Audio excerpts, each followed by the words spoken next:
thank you, Rebecca and Kyle. Appreciate that. It's good to see everybody here today. It looks like we have a few more than we had last week. We had quite a few people out, although we had a lot of visitors last week. I do see Mr. McNair here. It's a shame that you let down the folks up in Asheville. I think he did have a substitute. I can't remember who it was, but he was under the weather, so he had a substitute, so somebody is up in Asheville. I thought I'd take a few minutes to update you a little bit on the trip that I just got through with. It was a rather extensive trip, left on the 5th of February and got back on the 28th of February. I left on a Wednesday evening to go to Canada to record 4 telecasts for Canadian content, which is very important for the work up there. It allows us to have television at better times, on better stations, at a better cost. And so having dual citizenship, that's very helpful. I was met there by Mr. Wahovich, our regional director. He flies to Mississauga on a fairly regular basis, about once a month for a week or 10 days. He lives in Edmonton, so he takes that trip. It's 3 or 4 hours of flying out there a couple times or once a month approximately. He'll be coming down here. He puts a lot of miles on, to say the least. I did record a program on Thursday, another one on Friday, gave a couple sermons on the Sabbath to 2 different congregations. And then on Monday I had 2 sermons, not 2 sermons, but 2 telecasts to record. And thankfully they went better than normal for me. Because then I had to leave that evening, I think around 10 o'clock that night, to fly to Manila, which is about 16 hours nonstop. Arriving in Manila, I thought that this should be pretty easy because it was 4:20 a.m. and it shouldn't be too crowded, but instead there were about 1,500 people trying to go through customs at the same time, trying to figure out which line to be in. Some made the mistake of being in the wrong line, which was not hard to understand. I had to ask several times somebody to make sure I was in the right line, otherwise it's back of the line. But it took about an hour and 20 minutes to get through customs, and Mr. Gonzalez was there faithfully to meet me. We went to the hotel where Mr. Tyler had already checked in, and that evening had a little bit of a relaxing evening, trying to recover a bit from that. From the travels. That was on Wednesday, left on Monday night, got there on Wednesday morning. And then Thursday and Friday we had a conference, a leaders conference for all the ministers in the Philippines. It was very good to meet some of the people whose names I'd heard of for, in some cases, decades and never met in person. But we had a very warm and friendly conference there on Thursday and Friday. TWP on the Sabbath, and then that evening we had potluck meal and entertainment from the locals there, a lot of traditional dancing and so forth.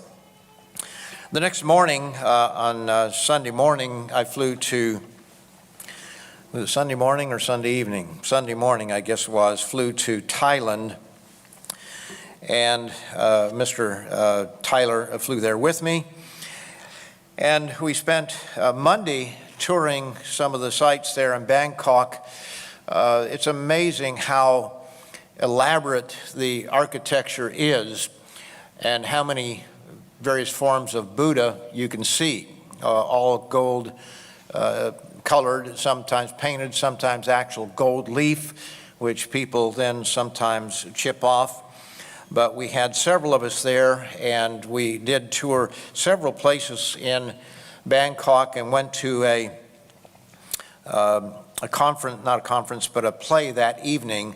They claim to have the tallest stage in the world, and I do believe it, as well as just one of the largest stages, probably the largest stage I've ever seen. Very fine performance, but it is amazing how in the worship of their God, they really go all out in so many ways. And so it was, it's a totally different world over there than it is that we're used to when you see statues of Buddha everywhere.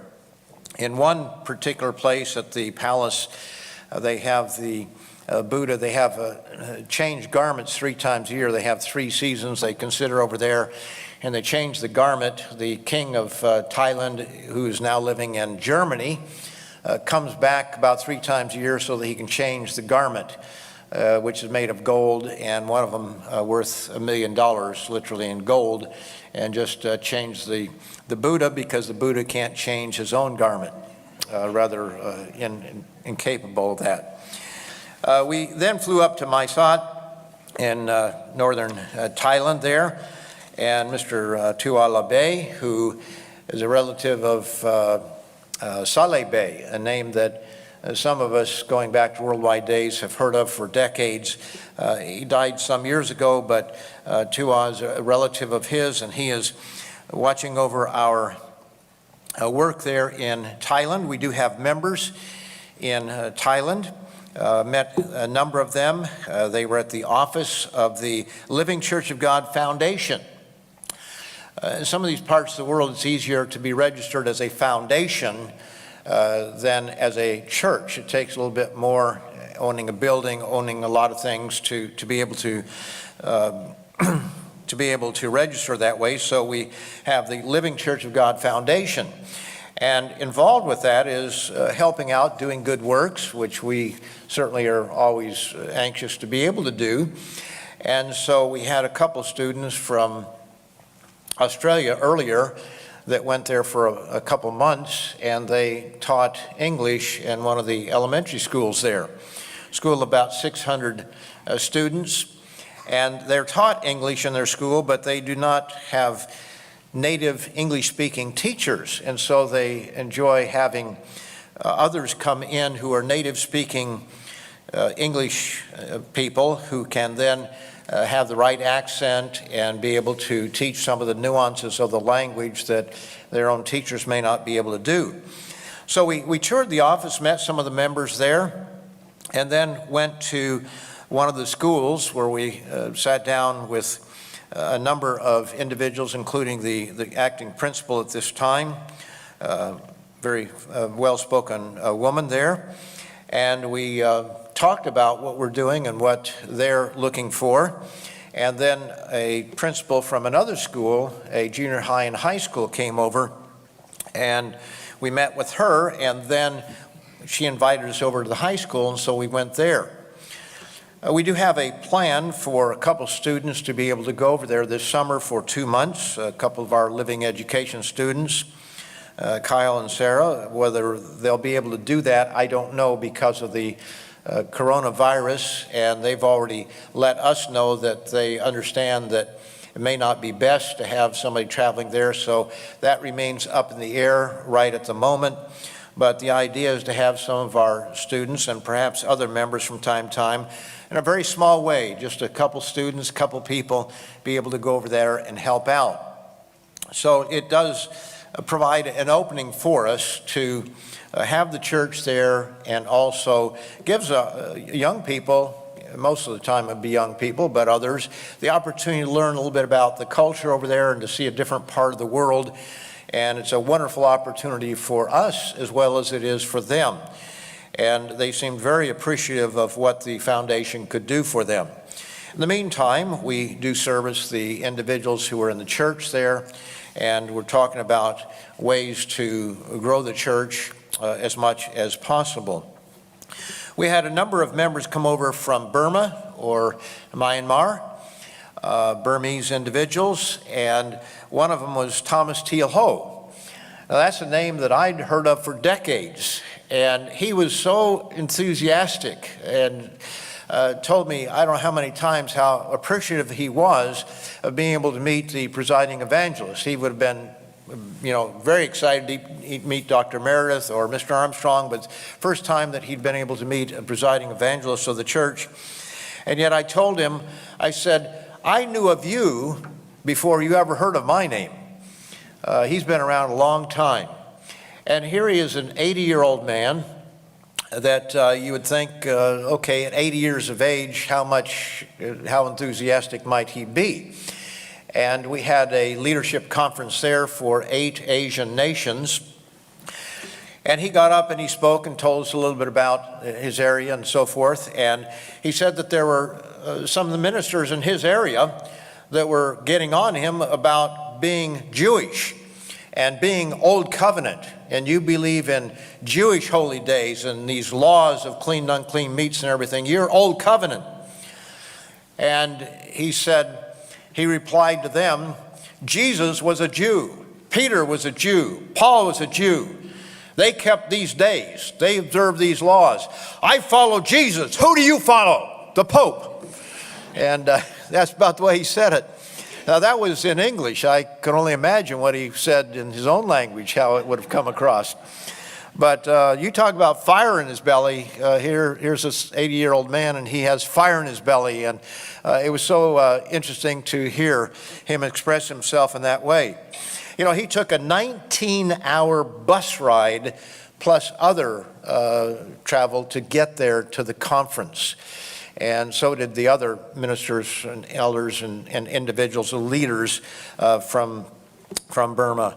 And so his trip was certainly an arduous one, especially at that age. But it was so exciting to meet Thomas Teal Ho after decades of hearing that name.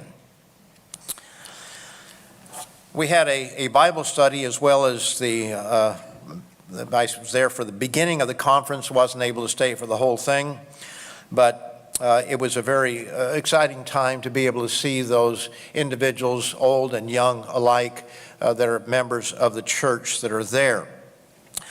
From there, I flew from Mysot down to Bangkok, lay over about 5 hours, and then on to Singapore, and 2-hour layover and a 10-hour flight to Johannesburg. So that was a very long day.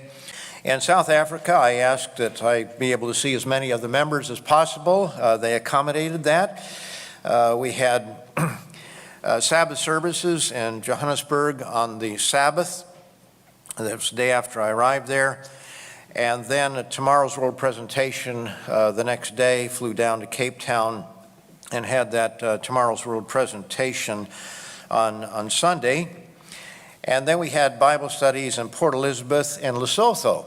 Now, Lesotho is a separate country. I did not realize that. I knew it was a separate entity, but I thought it was just a part of South Africa. It's surrounded by South Africa, but you need a passport. You need to go in.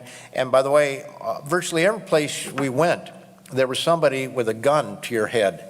And they were wearing masks, and they were worried about the coronavirus. About half the people that you came across until I got to South Africa, they didn't see too many masks, but they have a little gun to check your temperature.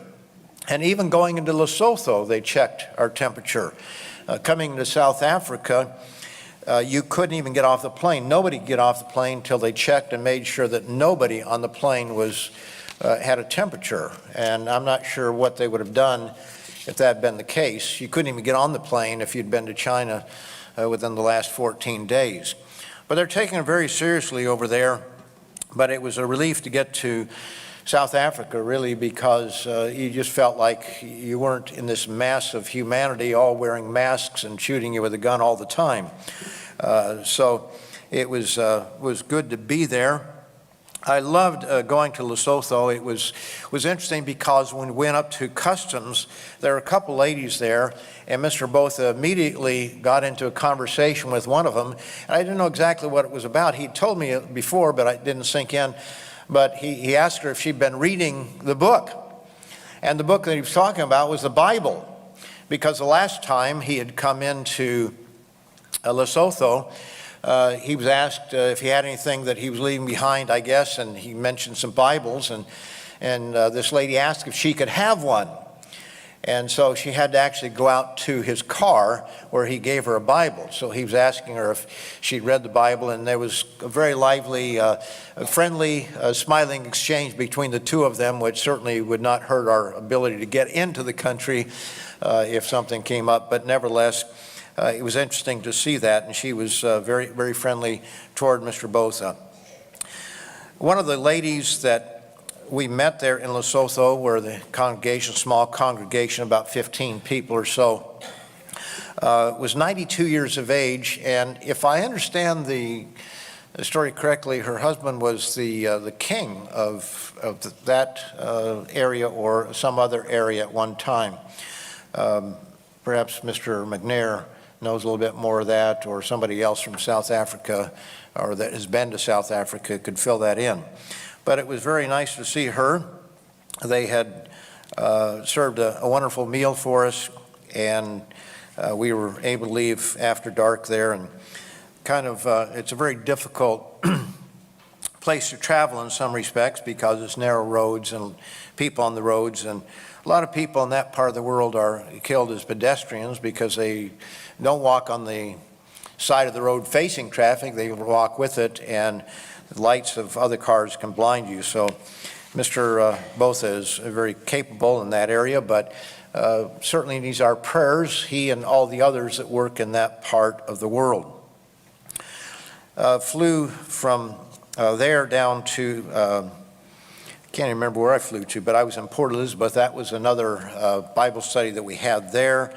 So we had a couple of Bible studies while I was in town, and Sabbath services in Joburg and Pretoria, where they had a braai, never can pronounce it right, but anyway, it's a barbecue, and they have 3 kinds of meat and so forth. But it was very, very enjoyable being there all the way through.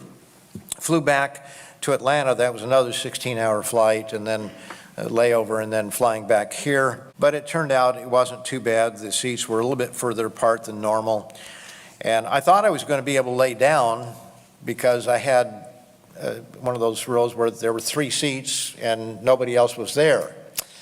But in front of me there was a couple, and then there was a single lady that wanted to move, and so she asked if she could sit there by the window, and so she did. So it was not as comfortable, but I watched several movies. I was too tired to really work, but it turned out to be very, very good. And I do appreciate all the prayers of God's people.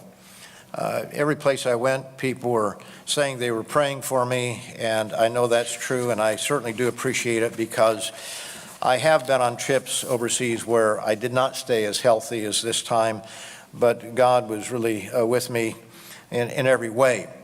I did miss one flight because of a mix-up. They changed the time, but I was able to catch it 25 minutes later, and that was the day I was flying to Cape Town for the tomorrow's little presentation. So I was happy that I was able to get one that was only 25 minutes later. The warmth and the support of all our people in these areas is very heartwarming. They wanted to say hello to all of you. They are fully supportive of the work that we're doing here and all the members. They're just very warm, very supportive in every way. The dedication of our ministry is amazing. Some of these men travel in that part of the world long distances. Mr. Tyler has to travel up to India, to Thailand, over to Malaysia and other places, and they just spend a lot of time traveling in areas that are not quite as easy to travel in as what you and I are able to travel in most of the time. And the kind of travel that I did was really the type of thing that Dr. Reneo does. He's been that around the world several times. And we have Mr. Hernandez traveling all through Central and South America, over to France from time to time. We have Mr. Peter Nathan, who travels from Britain all the way down to the tip of South Africa from time to time, as well as other places in Africa. Mr. Reese Ellis does a lot of travel in Africa. So these men do this all the time. This was a little bit unusual for me to be able to take such an extensive trip, but they take these long trips from time to time and pretty regularly. So they certainly do need our prayers, and I hope that we will remember them in our prayers.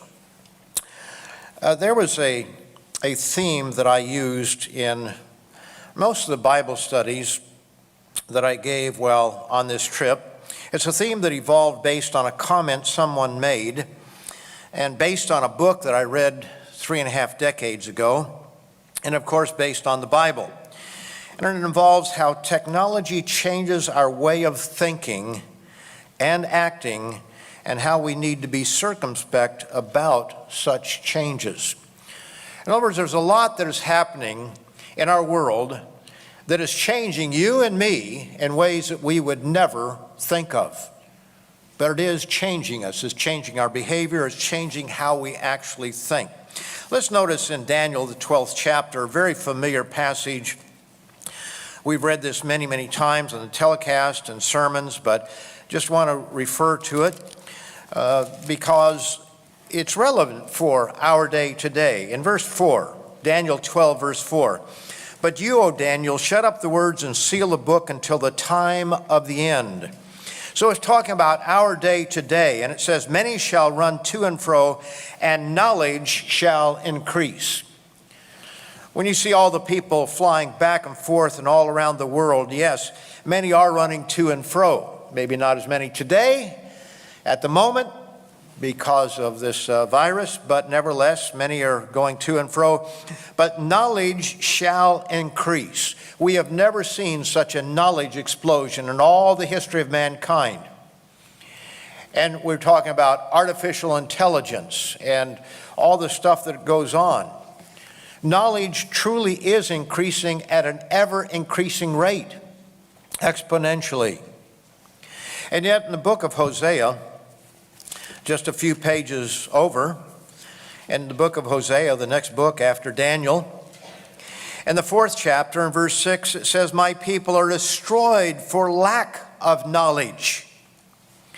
So how do we square the two? Knowledge is increasing, but God, through Hosea, says, "My people are destroyed for lack of knowledge."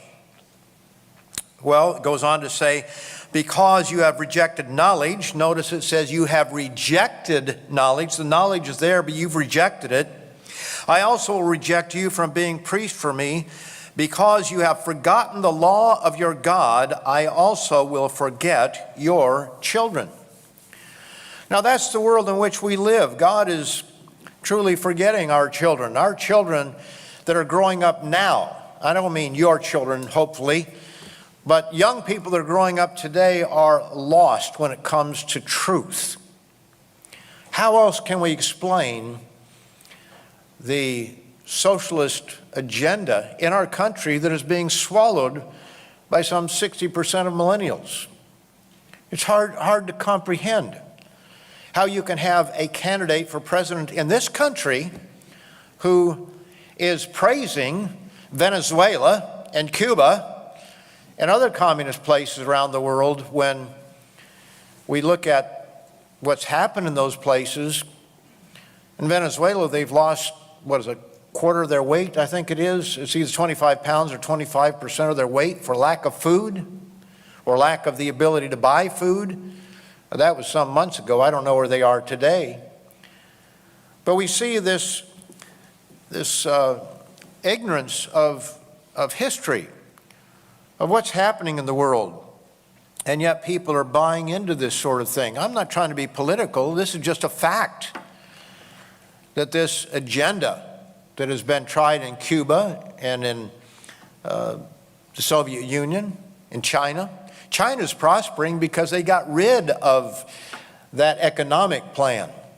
You know, it's amazing how things are changing in the world and how young people really don't understand. But the point is that they are rejecting the true knowledge of God, but not just the knowledge of God, but knowledge of history in general, as we shall see. And because they've rejected knowledge, God says He's going to reject them. It's sad because young people are being manipulated by leftist professors in our culture and society that really want a very different world from the world that you and I grew up in.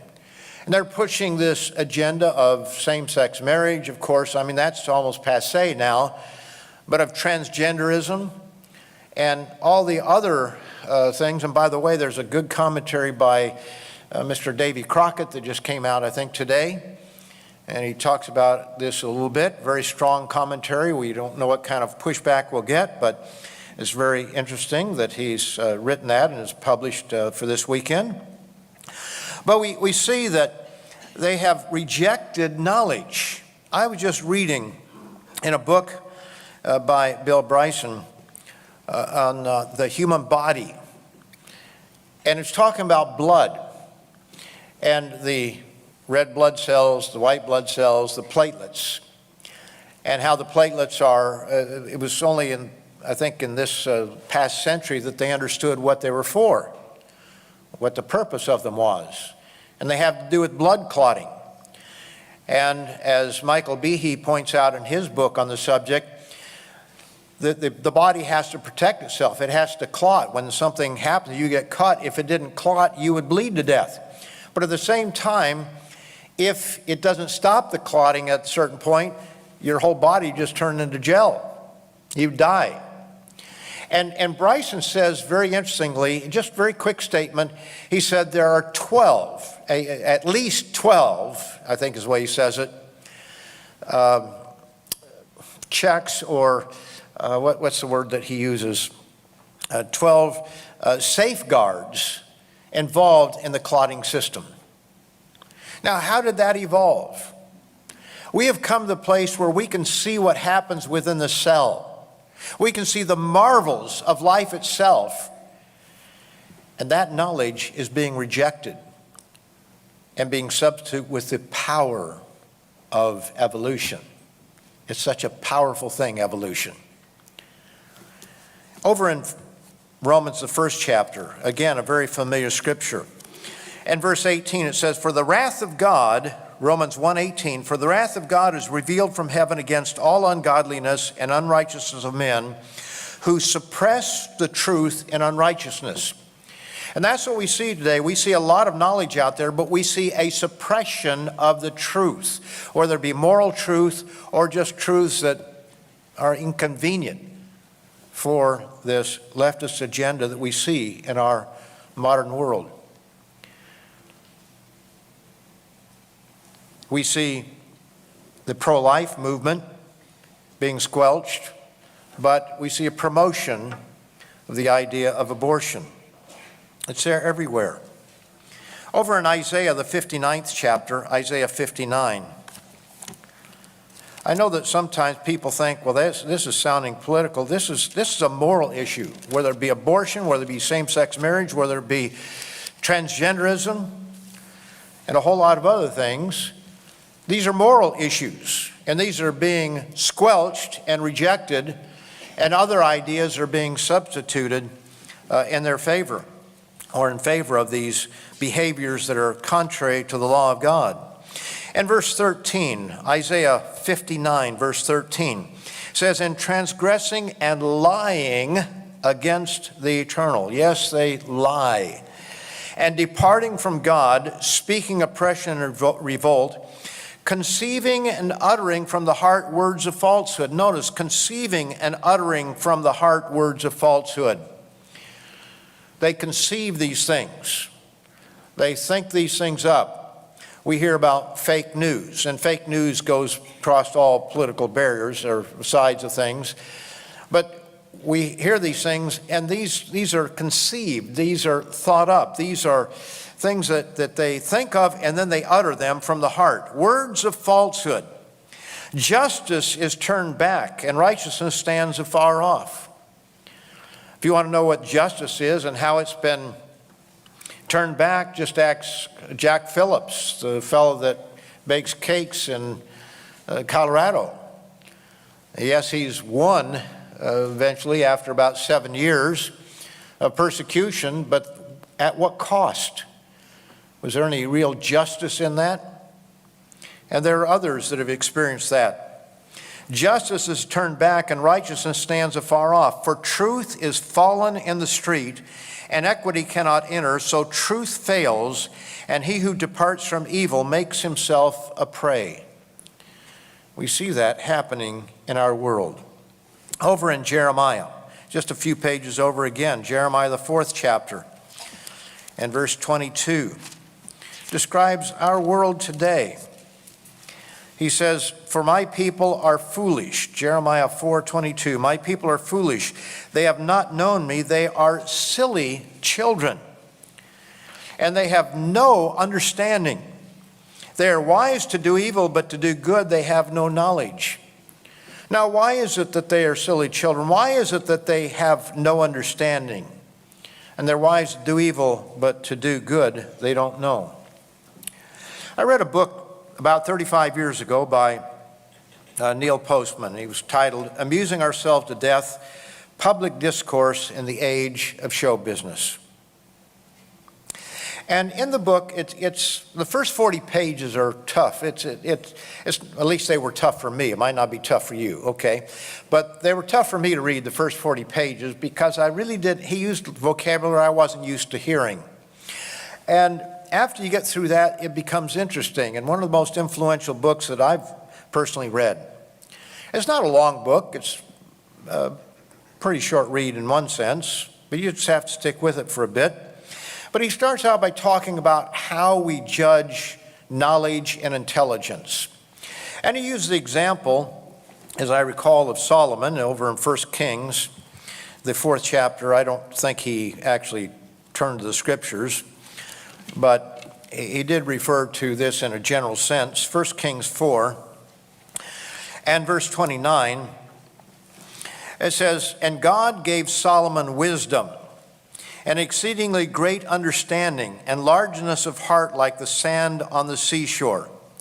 Thus Solomon's wisdom excelled the wisdom of all the men of the east and all the wisdom of Egypt, for he was wiser than all men, than Ethan the Ezrahite and Heman, Calcol, and another couple individuals, and his fame was in all the surrounding nations. Now, how was he described as being intelligent? And obviously his intelligence went beyond this. But as Postman was pointing out, that a person who knew a lot of proverbs at one time was considered a very intelligent person. You kind of see that a little bit with Confucius. A lot of proverbs. He was considered a wise man. He had a lot of proverbs and aphorisms and so forth. It says, he spoke 3,000 proverbs, and his songs were 1,005. But he also spoke of trees, from cedar trees, and animals, and birds, and creeping things, and fish. He had a wide scope of knowledge about a whole lot of things. But the point that Postman was making is not so much just about Solomon, but there was a time when there was not as much writing, or was not as readily available. And so if you were able to quote proverbs, that you were considered to be an intelligent person. And he traces it down through history to a more modern time when you were considered intelligent if you could read and write. Now, a person who could not read or write was not considered all that intelligent, but there are people that couldn't read and write, but they could do a lot of things in a physical way that someone who could read and write would not be able to do. So you could be able to read and write and be dumb as a bag of rocks in some ways when it comes to practical things. But that's the way that we evaluate intelligence. Now, coming down to our age, he brought it down to the telegraph, because when the telegraph came in, we could find out what was happening way over there. From here, we could find out that, Mrs. McGillicuddy's cat died in a fire. And who cares? But we learn those things. We can find out about those things. They're there. And so the telegraph brought news from far to, about things that they have no effect on our life at all. Now, this brought us, as he brought out, to the age of Trivial Pursuit, where when you have a man who's on Jeopardy, as an example, who wins 26 times in a row, we think he's intelligent. Now, he's good at pressing the buzzer at the right time, and he has a lot of facts about a lot of different things. But what does he know in the context of everything? What does he know about the context of things? We had the game Trivial Pursuit, and people that were good at Trivial Pursuit were thought of as being intelligent.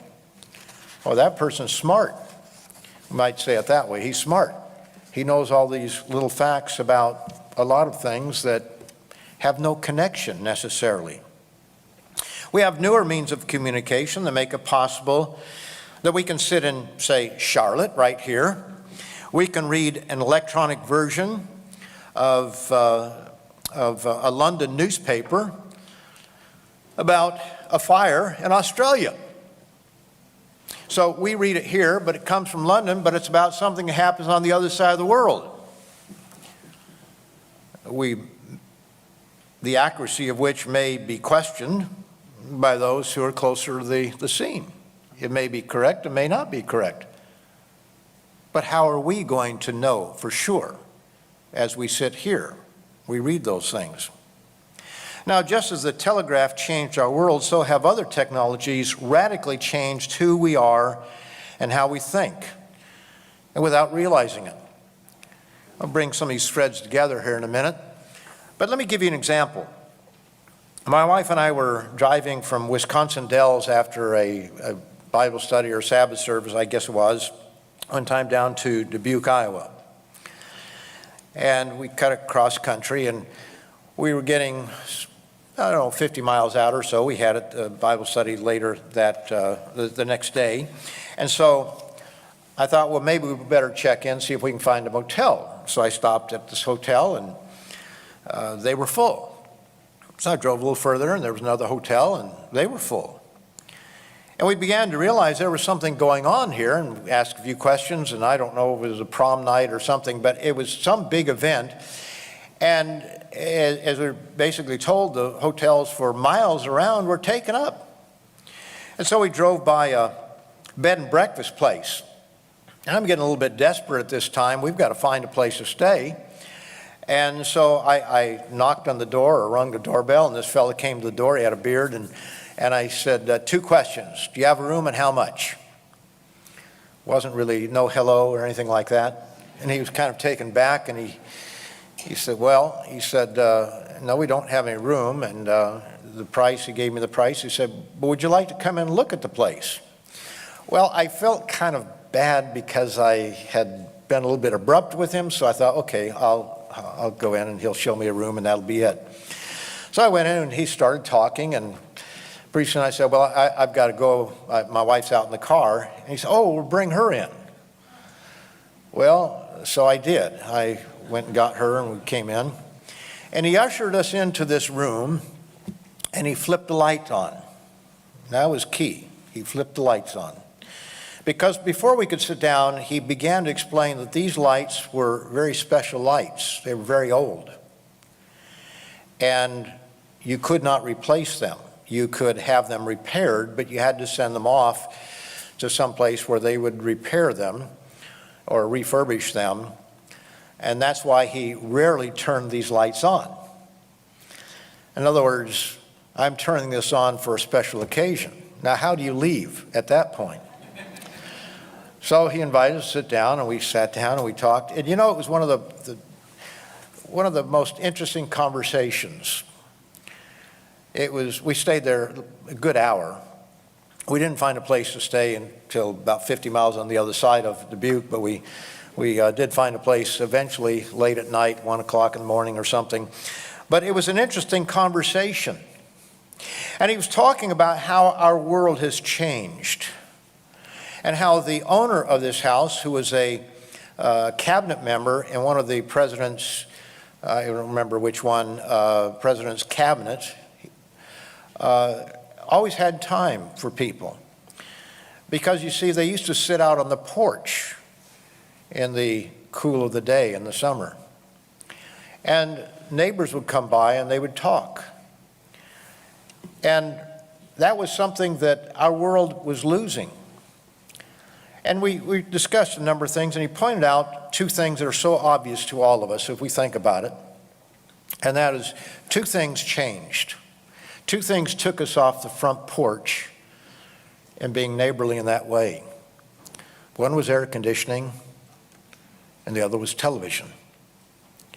And so instead of sitting out on the porch where we can visit with our neighbors as they walk down the street, invite them up there for a cold drink, we closet ourselves in our homes with our televisions, with nice air conditioning in the summer, or heating in the winter, whatever it might be.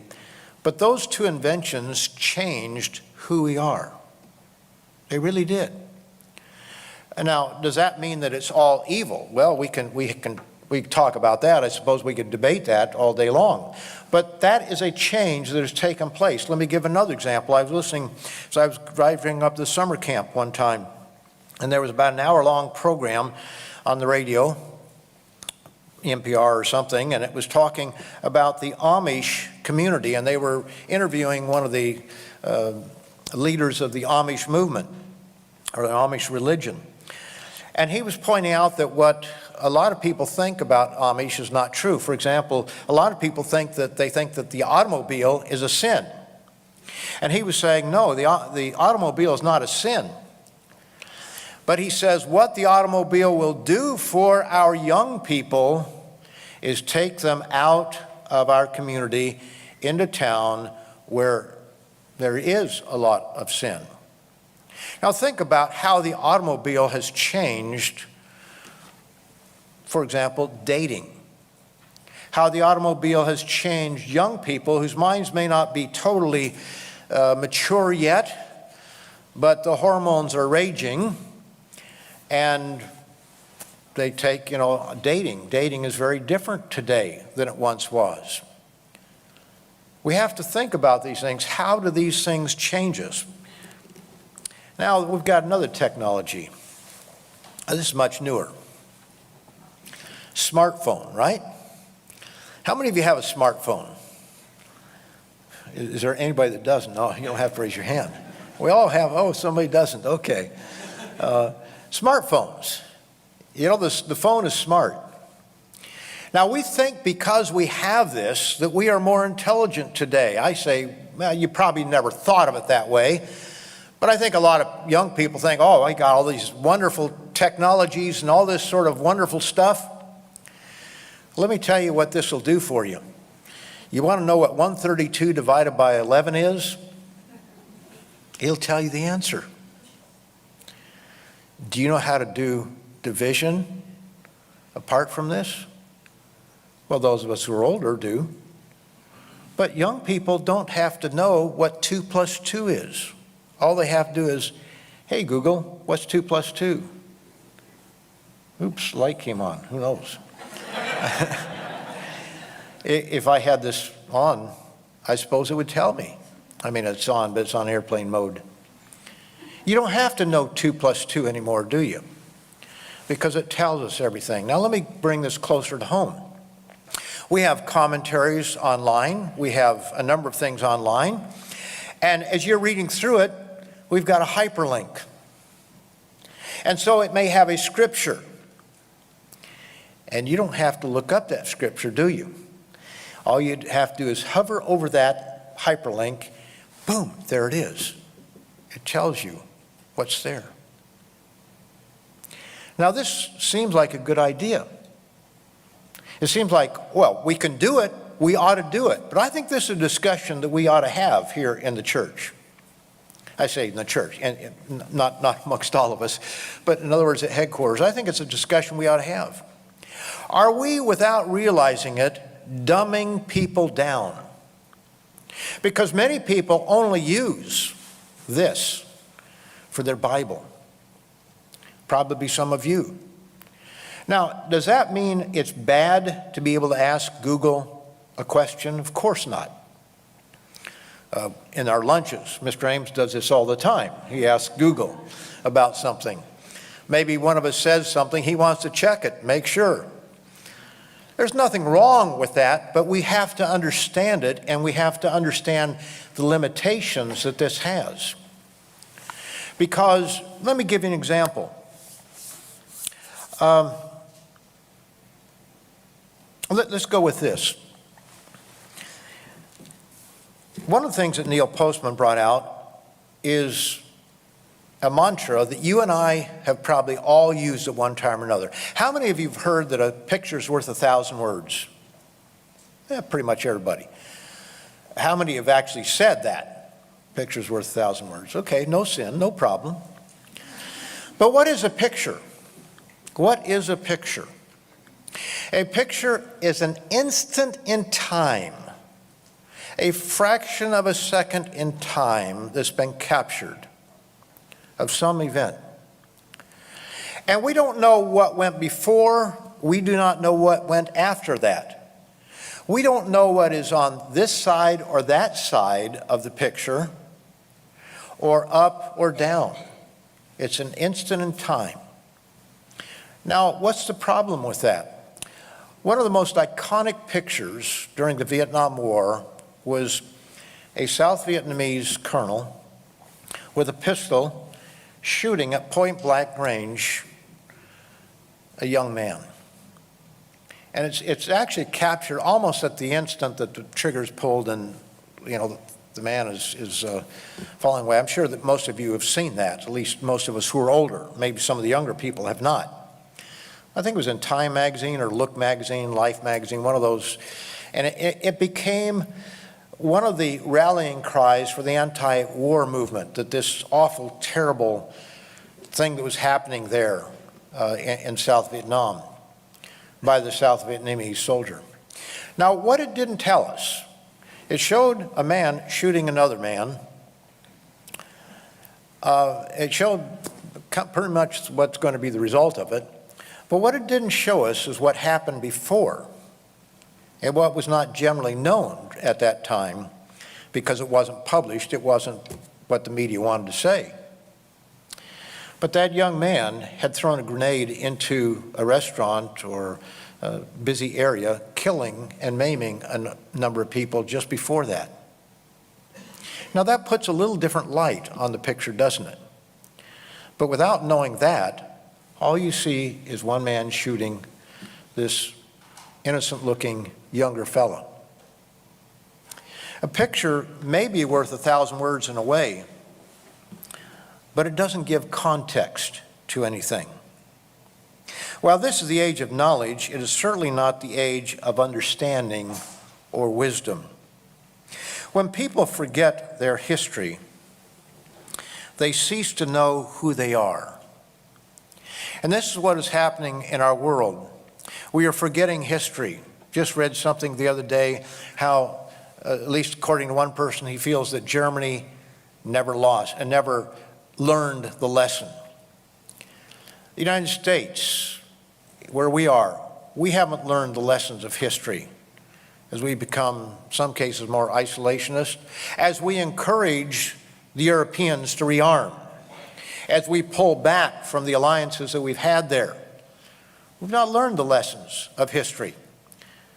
There's so many things that we are forgetting in our world today. In Isaiah, the first chapter, Isaiah 1 and verse 2. Isaiah 1 and verse 2, it says, "Hear, O heavens, and give ear, O earth. For the Eternal has spoken, I have nourished and brought up children, and they have rebelled against me." Verse 3, "The ox knows its owner, and the donkey its master's crib, but Israel does not know, my people do not consider." In other words, Israel during the time of Isaiah, how much more so today, have forgotten where they came from. They forgot about the Exodus. They forgot about the God who has blessed them. We have forgotten who our God is. We are beginning to worship other gods and reject God in general. Alas, sinful nation, O people, a people laden with iniquity, a brood of evildoers, children who are corrupters. They have forsaken the Lord, and they have provoked to anger the Holy One of Israel. They have turned away backward. Why should you be stricken again, he says, verse 5. You will revolt more and more. The whole head is sick, and the whole heart faints. From the sole of the foot even to the head, there's no soundness in it, but wounds and bruises and putrefying sores. They've not been closed up or bound up or soothed with ointment.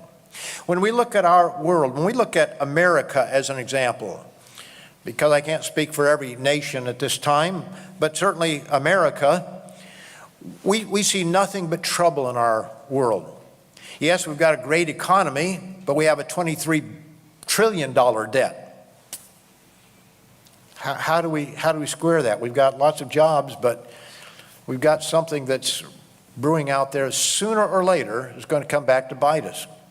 Your country is desolate. Your cities are burned with fire. Strangers devour your land in your presence, and it is desolate as overthrown by strangers. We've had a few cities burned by fire, literally fire, in Australia and Canada, the United States, out in Paradise, California. What's the one up there in Fort McMurray in Canada? Places in Australia have lost parts of their cities. Certainly a lot of land. So the daughter of Zion is left as a booth in a vineyard, as a hut in a garden of cucumbers, as a besieged city. Unless the Lord of hosts had left us a very small remnant, we should have become like Sodom. We would have been made like Gomorrah. And he says, hear the word of the Lord, you rulers of Sodom. Give ear to the law of our God, you people of Gomorrah. That's our world. It's interesting that the Gentiles in this world are the ones who are upset about the changes taking place more than we are. Some of the African nations, they don't put up with some of this stuff. One of the candidates for president cannot get the black vote because of lifestyle. They just don't want that. We keep pushing for other countries to be like us in immorality, and not the rest of the world is not accepting it. Now, some of it is. The Israelite nations are, some of the Gentile nations, but much of the world does not agree with our lifestyle, with what we are promoting, the culture that we have. That's one of the problems we have much of the Islamic world. They see us going in a direction they don't want their people to go. Over in Deuteronomy 32,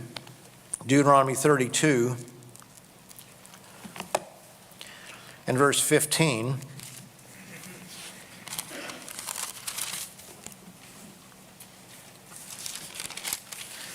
Deuteronomy 32, verse 15, but Jeshurun grew fat and kicked. You grew fat, you grew thick, you are obese. Then he forsook God and who made him, and scornfully esteemed the rock of his salvation. We've forsaken God. We've grown fat, as it were, in terms of we have everything for us. We've got our smartphones, we've got our houses, we've got our air conditioning, we've got our cars, we have all these things. We don't need God anymore, we think, as a nation. I don't mean you and me, but this is what is coming with our nation. They provoked him to jealousy with foreign gods. With abominations they provoked him to anger. They sacrificed to demons, not to God, to gods they did not know, to new gods, new arrivals that your fathers did not hear. It's interesting how we have more people going into the New Age movement. And even veganism is a part, as I've mentioned in past sermons, it's a religion to people. They're looking for other gods. They've rejected the true God, and they're looking for meaning in life. And so they get caught up in all kinds of things. He says, of the rock who begot you, you are unmindful, and have forgotten the God who fathered you. Yes, we've forgotten our Creator. In Jeremiah, the 2nd chapter, Jeremiah 2 and verse 32. Jeremiah 2.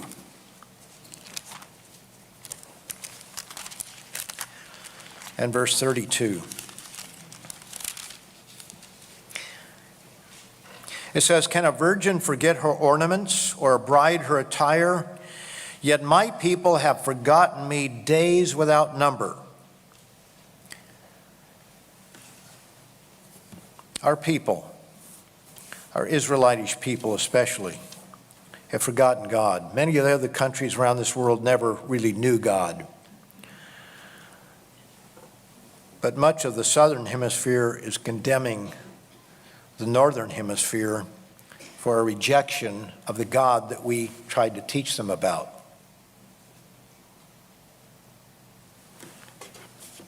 Granted, it was a false god, but they see certain values. The Bible. We took the Bible to some of these countries, and then we reject what the Bible says very clearly.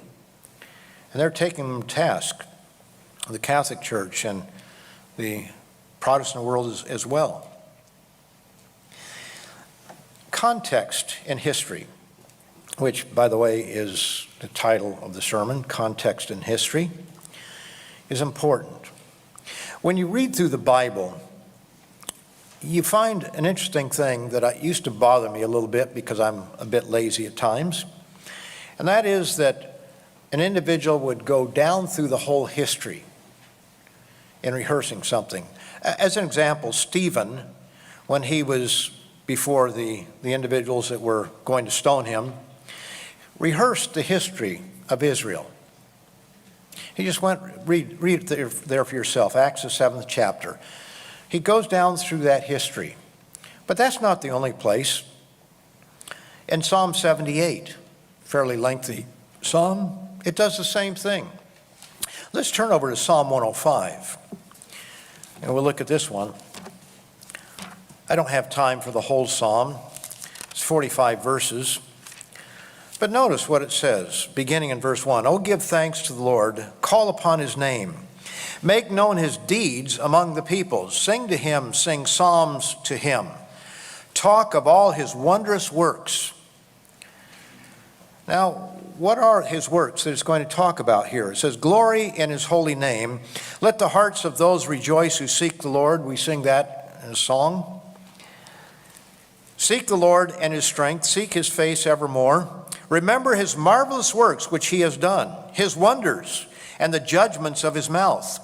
O seed of Abraham, his servant, you children of Jacob, his chosen one. So it goes right back to Abraham and to Jacob. He is the eternal our God. Verse 7, his judgments are in all the earth. He remembers his covenant forever, looking back to the covenant that was made. He remembers his covenant forever, the word which he commanded for 1,000 generations, the covenant which he made with Abraham and his oath to Isaac, and confirmed it to Jacob for a statute. So it goes right back to the beginning of Israel. Now this is 500 years later?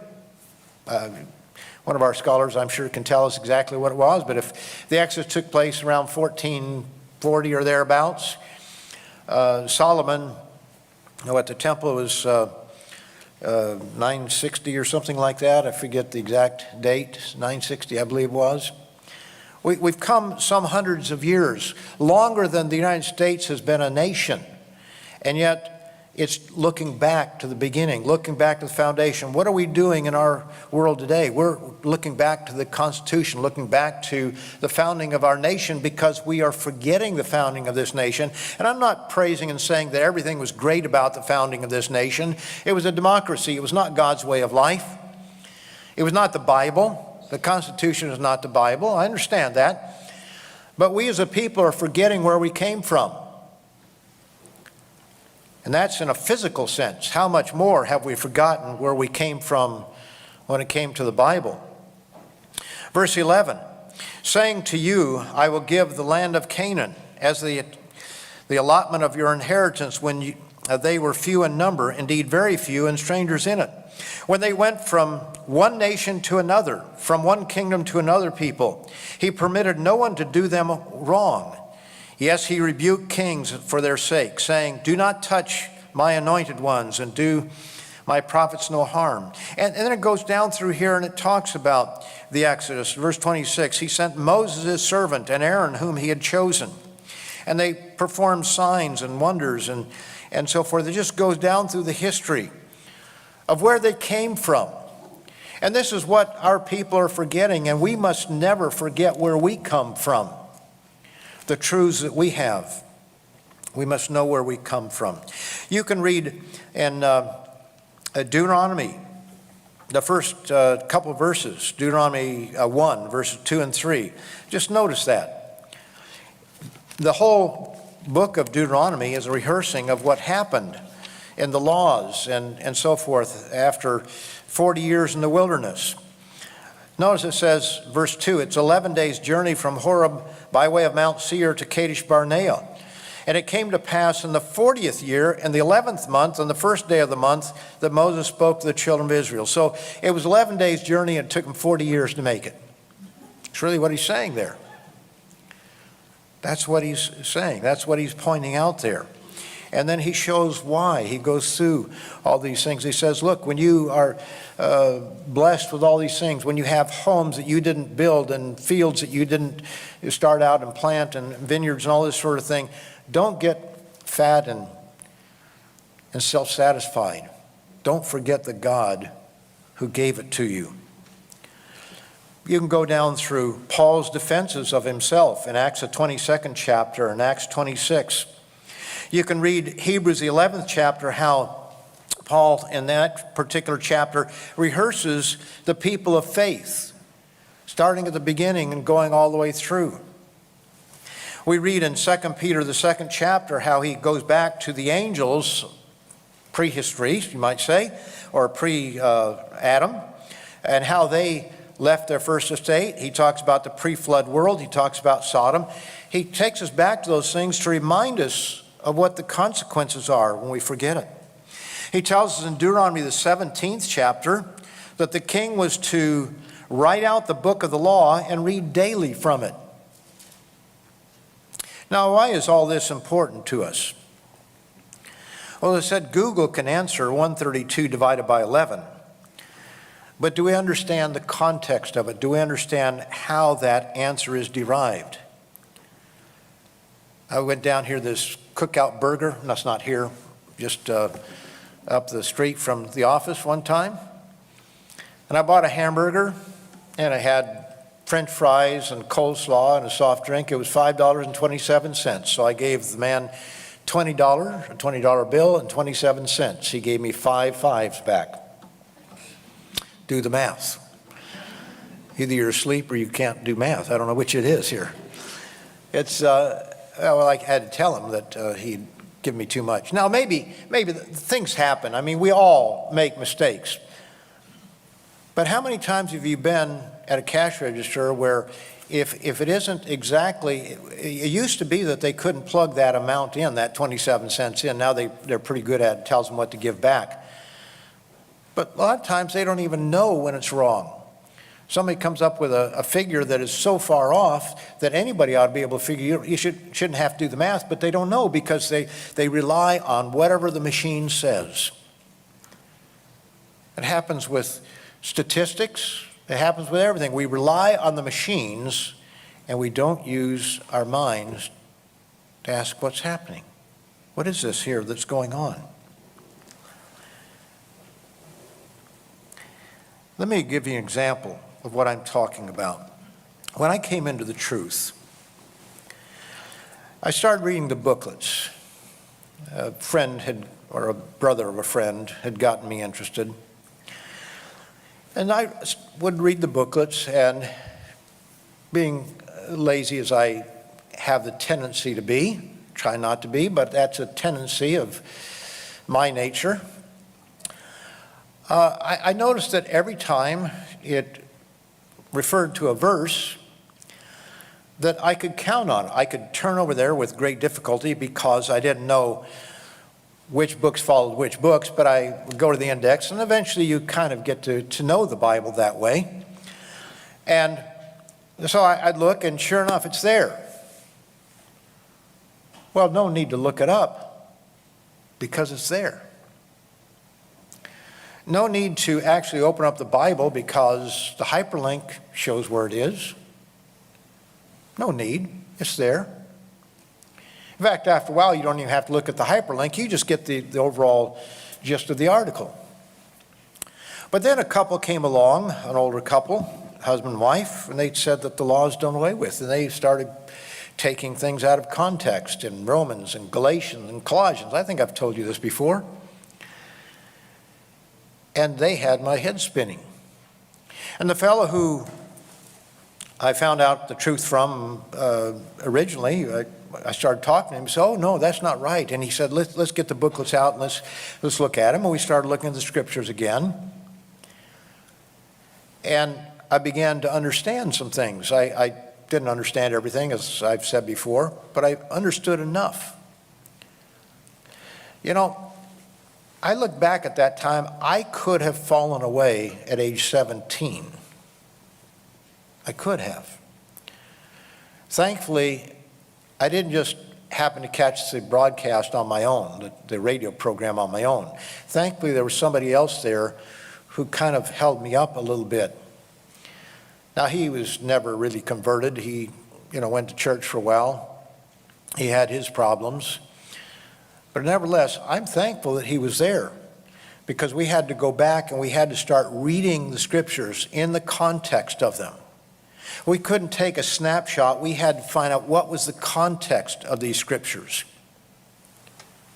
That's so important. Electronic Bibles have their place, but they can be deceptive. For those who use their electronic Bibles, do you know the books of the Bible in order? Perhaps. Do you have an overview of how the Bible is put together? There's something about having something in your hands and being able to read through and see from one book to the next. You see, if I just look up a scripture and I don't turn to anything, I can read what's before and what's after, but at least on my computer, if I go to the book of Numbers, then I have to come out and go into the book of Deuteronomy, but I might not see the connection between those two books. I might not, for example, in reading Exodus, the 39th chapter, 39th chapter, 40th chapter, I'll get it right. Exodus 40, see, I can find it because I'm passing through here. Exodus 40, verse 17, it came to pass in the first month of the second year, on the first day of the month, that the tabernacle was raised up. So that tells us at the end of the year, it's the first day of the first month of the second year, the tabernacle is raised up. And so I can begin to see that all of this that we have in Exodus, from Exodus 12 onward, is a period of 1 year. And then you read over in Deuteronomy at the beginning there, and it says it came to pass in the 40th year, the 11th month, the first day. You begin to understand that. Do you know why, for example, the book of Ruth is found where it's found? Let's go over to the book of Ruth. Why is the book of Ruth found in the way that we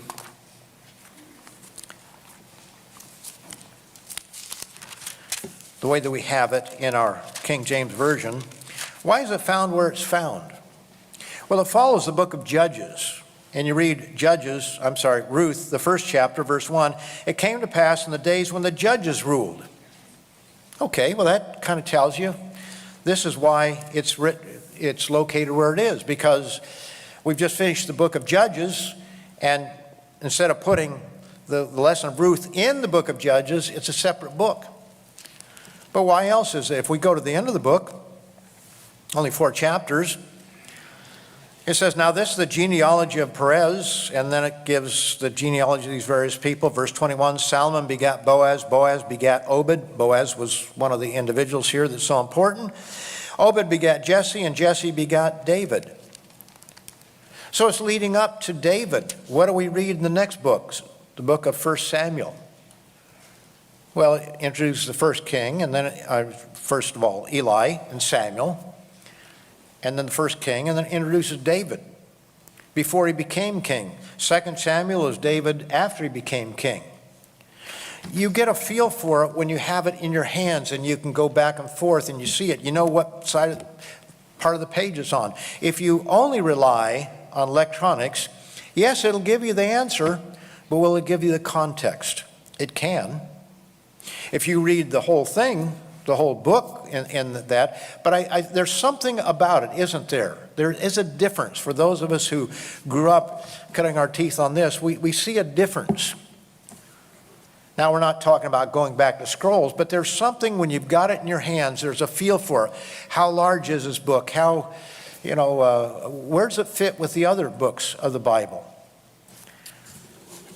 We can use these things as a tool, electronics, but don't rely on them entirely. Do we understand? The point is how technology changes our lives, changes how we think, changes how we act. And sometimes it's not always the best way. It's not that technologies are bad. Mr. Armstrong always used technologies. We use them. But we have to understand the limitations of technologies. Pictures are wonderful, but we must understand the limitations of pictures if we're going to use those pictures to change the way that we think about something. The article that I wrote, Tame the Social Media Monster, March, April 2018, Tomorrow's World.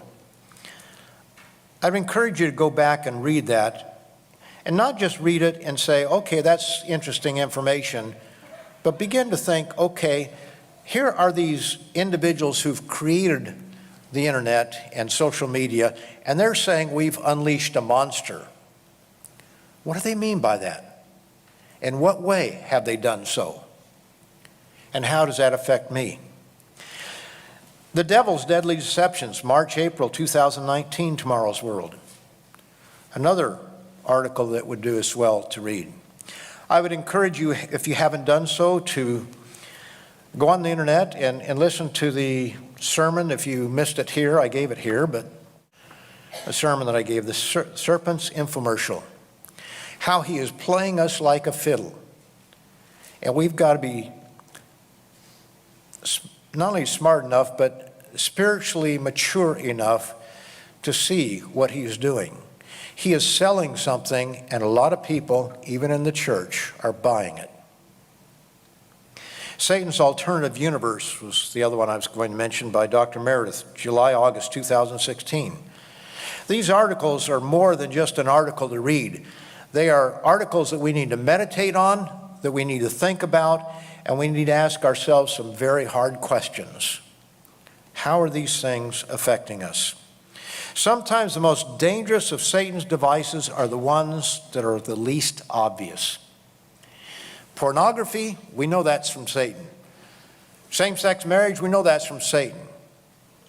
A hyperlink that I begin to rely on instead of actually reading in context the whole Bible, that's a little bit more subtle, isn't it? We live in an ever-evolving world. It's easy to allow technology to mold and fashion us. So it's important to think and to meditate. It's important to be grounded in spiritual truth. Don't always take the easy way. I did for a short period of time early in life, and it could have cost me everything because I was taking the easy way. Don't allow Satan to lead you about as a bull with a ring in your nose, because that's what he's doing with the world. Walk circumspectly, no history, no context, especially in terms of the Bible.